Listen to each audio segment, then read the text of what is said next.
Hello and welcome to another episode of Calm the Conflict, the Art of Resolution with me, Cedr Accredited, commercial litigation solicitor and debt recovery trainer to businesses, and hi, David Goldberg, Cedr Accredited Mediator, Legal 500 recognised and ADR Group recognised. And today we are going to look at how do you choose a mediator, what do you look for in a mediator, and what's important when you're looking for a mediator. I'm going to throw it over to you, David, first. Again, from your solicitor hat, how would you help your clients in choosing a mediator apart from the obvious choice, which is yourself? So there tend to be a number of providers for mediation. And some of those providers, the traditional ones, let's say, are quite expensive, but very experienced.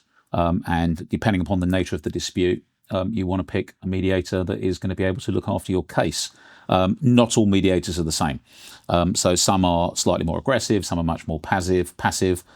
Some are barristers, some are solicitors, some are surveyors, some are architects. You need to try and, to some degree, focus on what the dispute is and whether or not that mediator is likely to work for that dispute, but also with your client. So I am quite difficult as a person, as you know.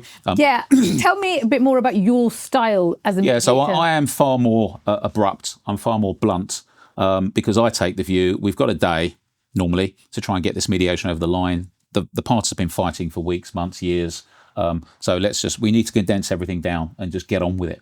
Get the job done. Get the job done, get it sorted. We've got a day. And of that day, we need a couple of hours at the end to get the paperwork done. So I am quite in your face, but I will tell the parties in advance. So if you want to get something done, you need to sort of be robust enough to deal with it. But that doesn't work for everybody. So if your sort of clients are slightly more, you need to hold your clients' hands more, then that might be something you might want to use a slightly different mediator, but then you can control that as well. But you don't have an aggressive style, because sometimes my clients will say, we want someone really aggressive on this, Zakia. And I'm like, well, aggression doesn't really win you cases, not the ones that I've dealt with. But do you think there are aggressive style mediators out there? I'm sure there are aggressive style mediators.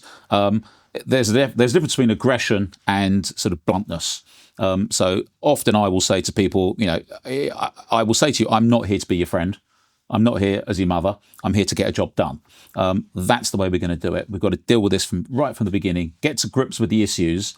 That's not being aggressive. The parties often get aggressive, normally with each other, if they're in the same room. And I've often seen that, but tends not to be aggressive with me. And I'm certainly not aggressive. There's no point in me being aggressive.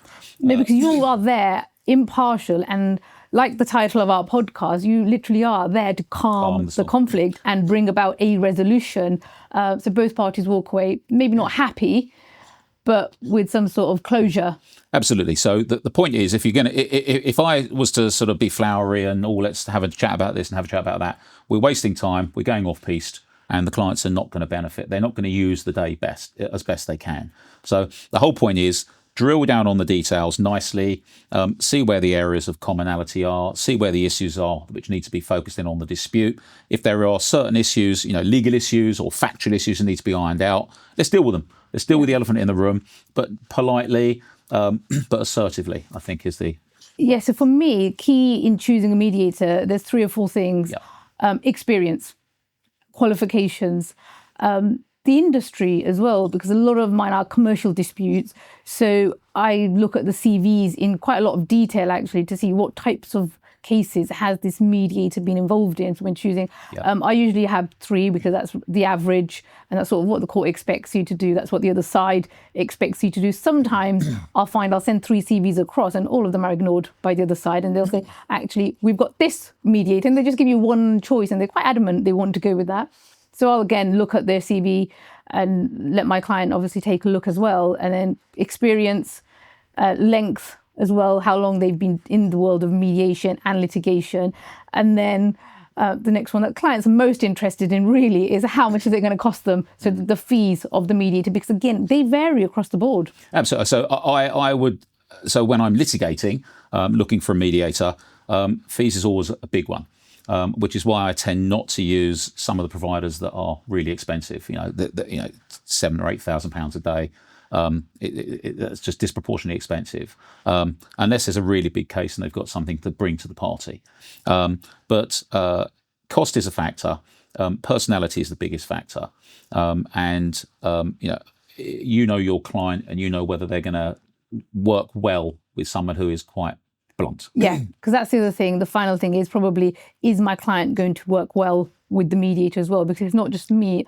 I'm there holding their hand, but they're allowed to speak to the mediator and share their pain with the mediator. Absolutely, but the point is, you will have to explain to your client in advance. I'm here to hold your hand.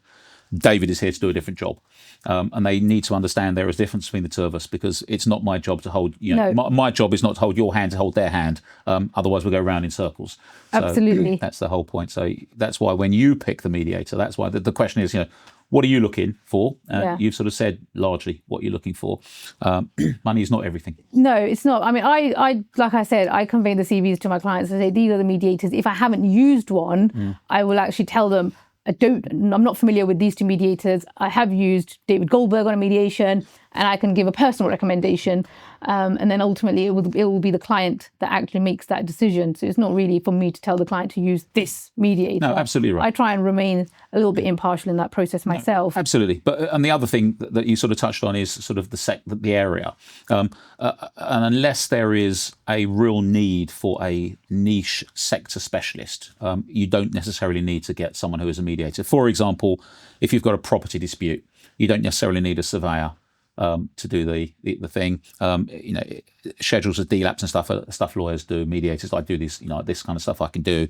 Shareholder disputes, partnership disputes, there is no real, there are certain people, I guess, that will say I'm a specialist in IP, for example.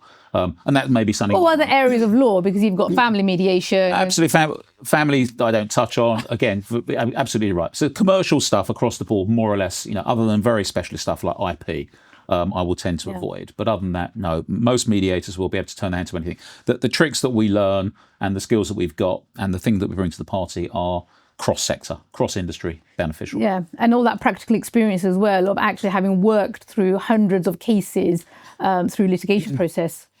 Handling those.